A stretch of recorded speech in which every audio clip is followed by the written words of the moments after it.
100 days of genocide, 100 days of shelling and bombing, 100 days of babies and children being killed.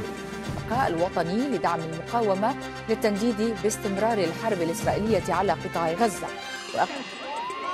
طيارة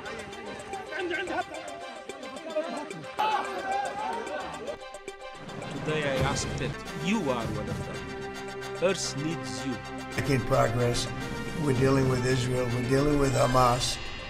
الأمريكي لشؤون الرهائن آدم بولر إن الولايات المتحدة ستتحدث حتى إلى من سماهم الأشخاص السيئين. رسائل إعلام إسرائيلية أن المحادثات التركية الإسرائيلية لم تؤدي إلى تفاهمات وكشفت عن. Hello dear friends. Iran's Khorramshahr missile is considered one of the most terrifying and destructive military parade in Iran. الخارجية الإيرانية عباس عراقجي إن المباحثات الثنائية الوشيكة في العاصمة العمانية مسقط. أكد الجيش الإسرائيلي علنا أنه بنى مواقع متعددة في تفجير الفلسطينيين نار في غزة ولرفع المعاناة عن الأشقاء في غزة. خارطة إيرانية جديدة قد تتشكل على ضوء مفاوضات عمان، لكن طهران haleellaan garjabina Israa'el fudhachaa jirtu har'asiitti fufuun wal qabsiiseetiin manni marii waayitaa hawusaa akkasumas karaan ergama addaa Steven Witkoff dhimma Gaazaa irratti murtii addaa dabarsuuf pirezidaant Tiraamp amma dubbiin gaheeti jira jechuun Benjaamin Netanyahuun waan jedhan miidiyaaleen qishnaatti gochuufi dubbii afaan faajjii Ameerikaan jalqabas dhumaatiif Filisxeemotaatiif harka qoodaa tokko lammaffaa qabdi jechuun qeequrratti kan argamanii fi waraanni guddaan irraa kutaa raafaaf kibba kaaninuus akkasumas jabaliyaa fi Sariyaal Quds Beetul Ahayaa keessatti gaggeeffamu miidiyaaleen gabaasuu irratti argamu. Ansaaronni Yemanii deeggarsa obboleewwan isaaniitiif jecha boombii Ameerikaatiin dhumaa jiran tarkaanfii USS Harry Truman guddicha irratti fudhachuuf akkasumas MQ Rapper droonii isa saglaffaa buusoon isaanii dhagahame. Haleellaa droonota akkasumas kamikaaz droon jedhamuu fi balastik misaa'iliin walakkeessa Tel Aviv kan haleelee fi magaalaan Haifaa har'a haleellaa balastikii hawtii Yemanoota jalatti aanfamuun Tel Aviv waccisiiseetii jira. Xiyyaaronni maadheen isaanii hin beekamne baadhattoo niikileera ta'an Yemen jalatti dhiyaachuun yaaddoo kan jedhan gabaasa keenya jalqabaatiin.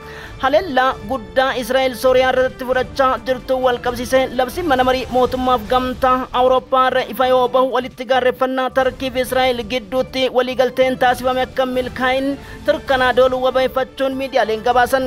Beekamtii biyyoota lameen walii ollaa Falasxiinii fi Israa'el gidduutti jiruuf tarkaankaarratti Naayijeeriyaa, Qatar, Bahareen, Ooman, Turk, Saudi Arabiyaa fi biyyoonni liigii Arabaa fi kanneen akka Indoneeziyaa keessatti hirmaatan tarkaanfiin si'achi Israa'el Gaazaa irratti fudhatu akka dhaabattuuf jechuun jilli addaa gurmaahuun gabaasa keenya maadhee balballoomii keessatti dhageettan.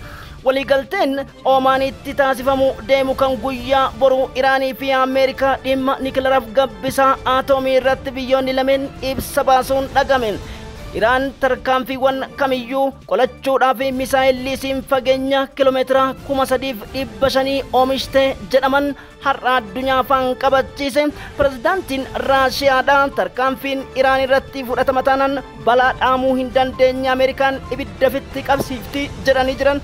Jilli adda Steven Witkoff President Putin wal arguu fi waraanni Raashiyaa fi Yuukireen ammas hudhaa gurguddaa keessa seenuu fi Pirezidaantiin Chaayinaadha Yuukireeniin akeekkachiisan waraana Libaanos, Siiriyaa fi baha giddu galeessa maadhee balballoomii keenya keessatti dhageettu.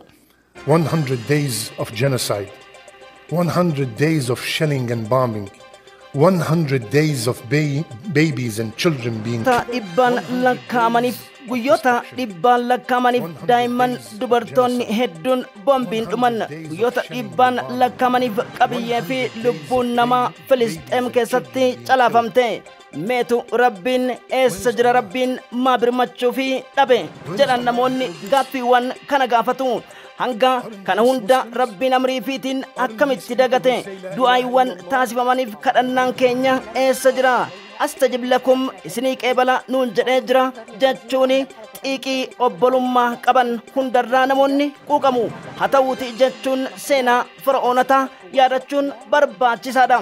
Rabbiin ni jira, lubbuun takkittiin ka Rabbiin beeyne hin baatu. dubartii takkittis haa ta'u eenyus haa ta'u lubbuun osoo rabbiin beene baatu tokkolleen hin jiraattu amrii namaatiif ajaja namaatiin wanti baatu hin jirtu kun hundi sababaadha rabbiin ni beeka jechuun dubbatan kana kan dubbataniif rabbiin gaaffii keessa dhufuu fi akkasumas xiinxalaaf quuqama qaqabanirraa rabbiin ammoo qulqulleessutu mala rabbiin quba qaba rabbiin yeroo kaffaluu fi amrii fi akkaataa itti raawwatu beeka wanti guddaan du'aa fi quuqama obbolummaa qabaachuudha rabbiin dachimaaf ittiin sochoofne rabbiin maaliif quwwaa fiitiin ibidda ittiin buusne balaa maaliif ittiin buusne kan jedhaniif rabbiin hunda ni beeka rabbiin gaaffii keessa galchuun hin barbaachisu jechuun dubbatan maashaallah jechuun dagatina oduu keenyatti fufna.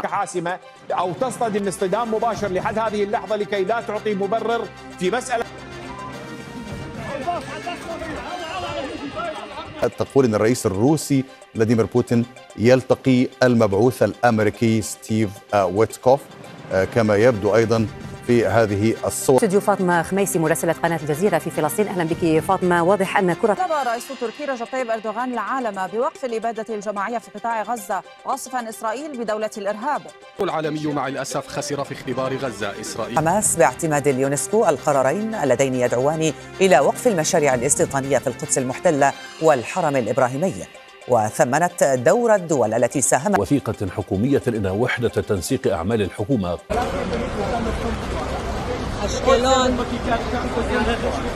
يبدو بأن لديها صورة أوضح ما جرى وهي ما جرى في تل أبيب وهي ربما على حدة بين نتساريم والمنطقة مباشرا للعسكر بالتدمير. بعدها جرى بحسب مصادر أمنية عرقلة وشابه هذا الاتفاق. السيطرة بشكل مفاجئ على وقع مجزرة إسرائيلية أدت بعشرات الشهداء والمصابين أغلب.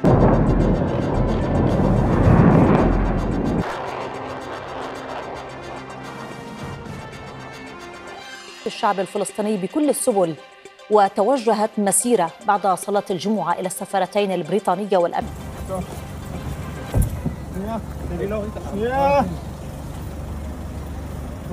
waraana Israa'el fi Hamas gidduutti gaggeeffamuun yeroo lubbuun namaa akka balattarchaa jirutti qondaaltonni waraanaaf balalli haleellaa xiyyaara Israa'elotaa mormii dhageessuuf giddu galeessa kutaa Kaaninuusii fi Raafaa irratti haleellaa Hamas irraa isaan qunname loltoonni Israa'el falmuu diduun wayita himamaa jirutti haleellaan kutaa Gaazaatti akka dhaabatu qajeelfama Doonaald Tiraampiin ajajamee fi Israa'el gara waltajjiitti dhufuuf Hamas guramtoota akka deebisu jechuun erga ibsa baasanitti Benyamin Netanyahuun tarkaanfii cabse fedhii isaa raawwachiisuun wal qabsiiseet mormii addaa mudachaa jiraachuu miidiyaaleen gabaasuu irratti argaman.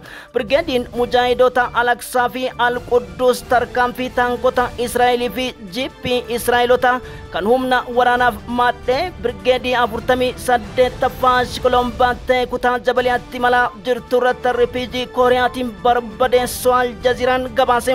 Loltoonni Israa'el afur ajjeefamuudha Teel Abiibis mirkaneessitee jirti. Haloo kanaan jabaliyaa fi saree Alquds irratti haleellaa raawwatameen Filisxeemonni 29 ajjeefamuu ministeerri fayyaa Gaazaa ibsee jira. Jarmiyaan mootummoota gamtoomanii olaantummaan seeraa bikkaan kabajamnetti yaa'iin caffee mootummoota gamtoomanii hiika tokko akka hin qabaanne yeroo jalqabaaf har'a dubbatanii jiran. Isteefan Gutaarees dubbii himaan mana marii mootummoota gamtoomaniidha. Adeemsi mirga namoomaaf deeggarsi namoomaa Gaazaa hanqachuuf beelaaf dheebuun akkasumas jilli addaa kan deeggarsa namoomaa tajaajila fayyaa kennu hundi isaatu Gaazaa keessatti ugguramuun wal qabsiisee Israa'el qeequu isaanii miidiyaaleen warra lixaa dabalatee gabaasuu irratti argaman. Ergamaan addaa kan bulchiinsa pirezidaant Tiraamp Steven Witkoff Gaazaa irratti dhukaasa dhaabatee waliigalteewwan keessattuu adeemsa Fransa akkasumas Joordaanii fi Masriin kan qabiyyee kanaan Hamas hidhannoo hiikachuun waraanni akka goolabamuu fedhii Ameerikaatti jechuun erga ibsanis booda West Bankittis weerarri waraana gaggeeffamaa jiraachuu fi Filisxeemonni 16 kaleessa galgala West Bank Tuul Kaarimitti ajjeefamuu isaanis West Bank beeksiftee jirti. Mustafa Muhammad jila addaa Tarkiyyeetti dhimma beekamtii Tuesday Solution furmaata biyya Falastiin akka dhaabbattuuf gaaffiiwwan barootaaf furmaatanii jedhanit Indonesia, Malaysia, akkasumas Saudi Arabia, Bahrain, Oman fi Emireet dabalatee kan irratti argaman ministeerri damee alaa Hakan Fidaa kan Tarkiyyeedha. Adeemsota keessattuu weeraraa fi duuchaa duguggaa daa'immaniif dubartootaa fi Gaazaa burkutoo itti deebisanii ijaaruu irratti yaa'iin guddaan biyyoota lixa Awurooppaa dabalatee kan Firaans keessatti hirmaatan akka gaggeeffamu jiruu fi qaboowwan yaa'ii murtii waliigala ministeera damee alaa Saa'ud Arabiyaatiin qindaa'uu isaas Al Arabii TV'n gabaasee jira. Haleellawwan gurguddaa keessattuu rookettiif misaayilota kutaawwan Gaazaa, Tuulkaarimii fi kibba kaaniinuus Raamalaa dabalatee raawwatteen Filisxeemonni duguguu bira darbaniitiin tarkaanfiiwwan keessattuu yeroo Filisxeemonni gamoo caccabaa jala reeffi isaanii harkifamu viidiyoon addunyaa irratti gadhiifame mana marii mootummoota gamtoomaniif jarmiyaa Human Rights Amnesty International shororkeessuu fi manni marii White House karaa Steven Witkoofin Israa'el akeekkachiise kan jedhanii fi dubbii kanaan wal qabsiisee biyyoonni liigii Arabaa tokko lammaffaan harka bulchiinsa Doonaald Tiraampiif Joon Baayidaniin Filisxeemonni 72,000 ol dhumachuu isaanii gabaasa har'a eeruun dhagahamee jira. Waliigaltee kanaan wal qabsiisee Turkii fi Israa'el gidduutti hudhaan keessattuu gaarreen Goolaanii fi weerara kutaa Damaskoo akkasumas Laatakiyaa Aleeppoo hamma dabalatee haleellaan qindoomina jeettii Israa'eliif Ameerikaatiin itti fufe mormii guddaa mudachuun dhagahamee jira. Haa ta'uutii waliigaltee dhimma Raashiyaa fi Yuukireen irratti dippiloomaatota simachaa kan jirtu Ankaraan tarkaanfiin waraana Gaazaa fi akkasumas kutaa Libaanos ta'ee gidduu galeessaa keessatti kallattiin ni kaahama jechuu Turkaanaa dooluu wabeeffachuun Aljaziiraan damee afaan Ingiliffaa gabaasee jira. Effort to rescue civilians trapped under the rubble of their destroyed homes in Gaza City, women and children. Under Israeli blockade and relentless bombardment, the UN says قال المتحدث العسكري باسم أنصار الله يحيى سريع إن الجماعة استهدفت بطائرتين مسيرتين هدفين للعدو الإسرائيلي في يافا المحتلة. نفذ سلاح الجو المسير في القوات المسلحة اليمنية عملية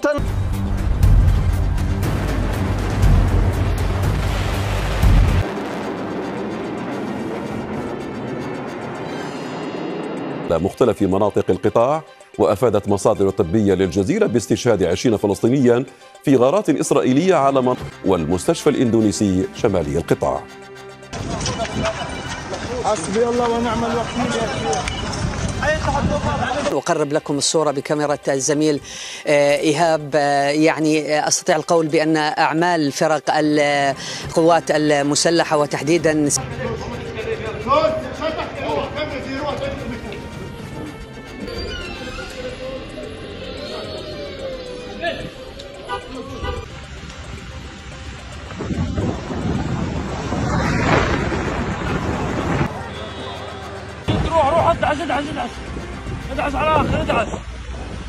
Qindaawwan hawtii Yamanoota kutaawwan Udaydaa Sa'aadaaf Sanaa irratti fudhatamaa jiru kan hin jilbeeffachiisin Ansaaronni Yamanii akkuma dhaadatan tarkaanfii Tel Aviv Ben Gurion Haifaa dabalateetiin har'as diroonotaaf balastik misaayilii fi kinzaayil haayiparsoonikiin haleelan yeroo jedhamee gabaasni bahutti galgala kanaamoo Ameerikaan seenaa addaa fi rukuttaan guddaan doonii USS Harry Truman jedhamu isa guddicha irratti hawtiin raawwatame miidhaa dhaqqabsiisuun wal qabsiise dooniin baadhattoo guddicha isa Ameerikaan qabdu kan dhumaaf ijibbaata Yaman barbadeessuuf xiyyaarota niikilerii baadhatan F-35 jedhamuun teekinooloojii bara 2022 keessatti fooyya'an gara sanaatti gaggeessaa jiraachuu wal qabsiise Iraan saffisaan hawtiin of eeggannoo akka taasisu jechuun gama biraatiin galoo galaanatti dooniin kun maaliif imalee kan jedhuu fi fageenya kiiloomeetiroota hedduu garba paasifiikii irraa deemuun gara galaana diimaatti dhufuun isa waraanni Iraanii fi akkasumas Ameerikaa Israa'el gidduutti akkan olleetu himama. Tibba darbee erga Benjamin Netanyahu White House daawwataniiti booda Donald Trump haleellaa Iraan irratti fudhannuuf dursa kan gaggeessitu akkasumas adda durummaa Israa'eliin jechuun wal qabsiisee tahareen dubbiin machaasite saffisaan oomishni diroonotaa akkasumas labobba qondaaltota akkasumas mooraaf madhee Ameerikaaf Israa'el barbadeessu hundi jechuun odeessi addaa bahe jarmiyaa mootummoota gamtoomanitti jilli addaa to'annaa atoomiif gabbisa niikilerii Iraan saffisaan gadi bahuu danda'a yookiin Iraan ari'achuu dandeetti jechuun ministeerri damee alaa itti aanaan Ismaa'il Baaqaayii wayita beeksisanitti turan. kallattiidhaan Iraan wajjin haasa'u waliigalle jechuun afaan guuttatanii kan dubbatan pirezidaanti Tiraamp adeemsi amma jiru ammoo yaaddoo gurguddaa ta'uu fi Omaanitti boru taa'amuu akka jiru simamee jira. Pirezidaanti Maasuur Peezekshaan dhimma daangessa niikileerii fi gabbisaan isaa irratti haalota fooyya'uu qaban yoon jiraatin Iraan gonkumaa Ameerikaan walii hin galtu jechuun dhagame. Shakkii guddaan jilli jarmiyaa mootummoota gamtoomanii kan dhaabbata niikileeraaf to'annaa Iraan ari'uu dandeetti jedhu ammoo shakkii gurguddaa waltajjicha ni gufachiisa jechuu BBC, CNN, Al Jazeera fi Hindustaantu gabaase. Ministeerri damee alaa Abbaas Araakchi akkasumas karaa ergamaa addaa Steven Witkoofin Omaanitti deemsifamu jiruuf dhimma gabbisa niikileeraa irratti adeemsi keessattuu Ameerikaan bara 2015-18 waltajjii keessa dhiittee baatee fi dhimma niikileeraa irratti deemite ammoo dhiibbaa gurguddaa qoqqobbiiwwan 650 ol Iraan akka diinagdee ishiitti hin fayyadamneef humni IRGC jedhamu diigamuu qaba fi madheen oomisha balaastiikii fi teekinooloojii ammayyaan pilaazmaatti diigamuu qaba jedhan kan qaban bulchiinsi Doonaald Tiraamp ammoo Iraan wajjin waraanatti seenuun isaanii waan hin oolle jechuun miidiyaaleen gabaasuu irratti argaman. وكالة انترفاكس الروسية للأنباء تقول أن الرئيس الروسي فلاديمير بوتين يلتقي المبعوث الأمريكي ستيف ويتكوف. التهجير من هذه المنطقة بصورة كاملة. عندما نتكلم عن توزيع القوات بداية نقول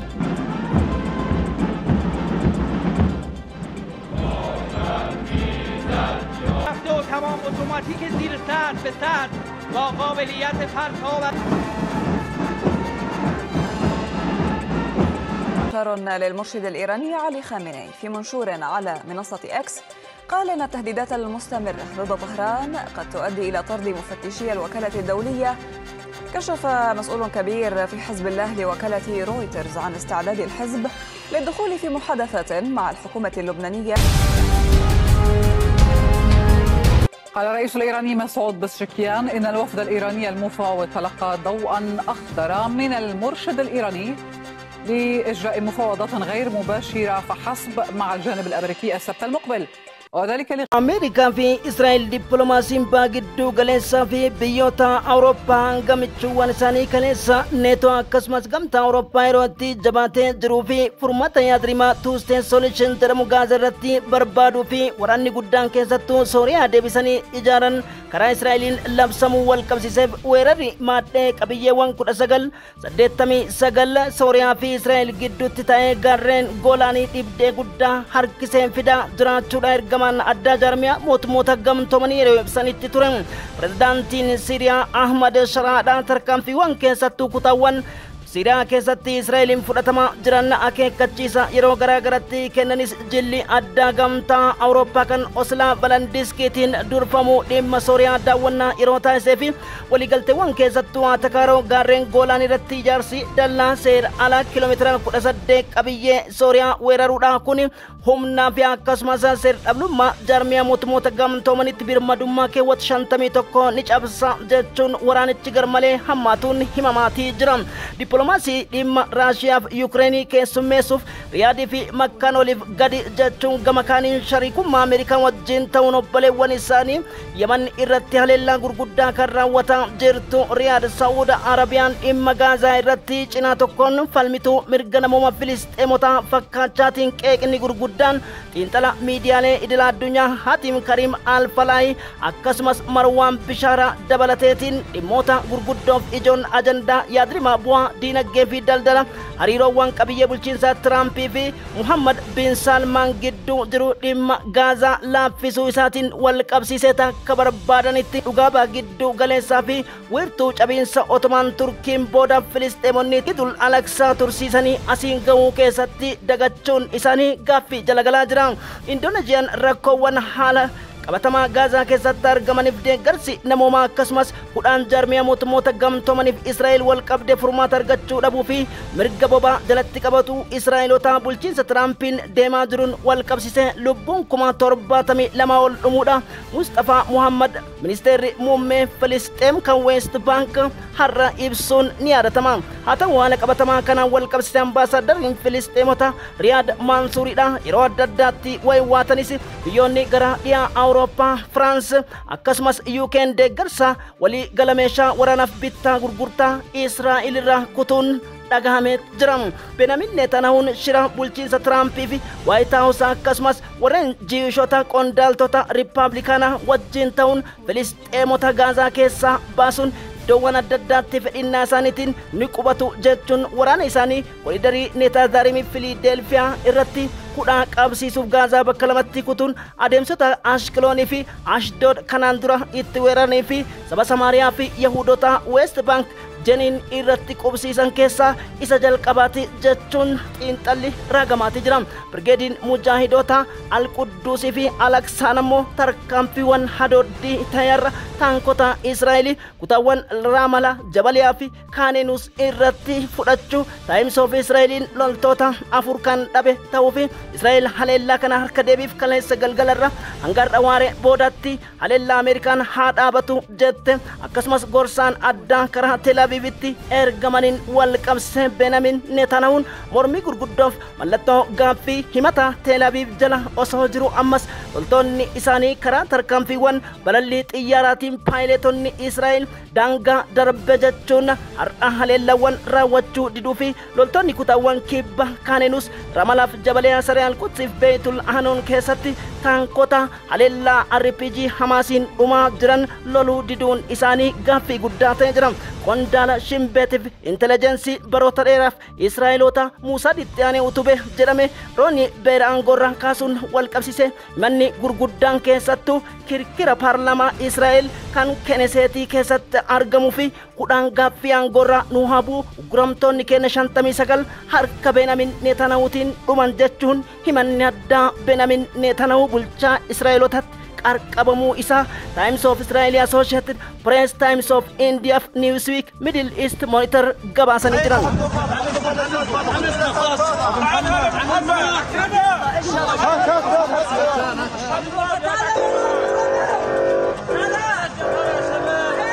تواصل القصف الإسرائيلي على مختلف مناطق القطاع، وأفادت مصادر طبية للجزيرة باستشهاد 20 فلسطينيا في غارات إسرائيلية على مناطق عدة في القطاع. ركزت لجنة وزراء مجموعة الاتصال الخاصة بغزة المنبثقة عن منظمة التعاون الإسلامي وجامعة الدول العربية خلال اجتماعها على هامش. هاي اللي فقع، هاي الصاروخ اللي فقع محمد معين. طلع النار، طلع النار. اركبوا اركبوا. روح ادعس ادعس ادعس ادعس على Sparing no one and nowhere. الله أكبر. Several Palestinians were killed after Israeli strikes hit a ذلك بطائرتين مسيرتين نوع يافا. تؤكد القوات المسلحة اليمنية لأبناء الشعب الفلسطيني المظلوم أنها على العهد في الدعم والإسناد. قال الجيش الإسرائيلي من قطاع غزة باتجاه الساحل الجنوبي لإسرائيل امتدادا من عسقلان.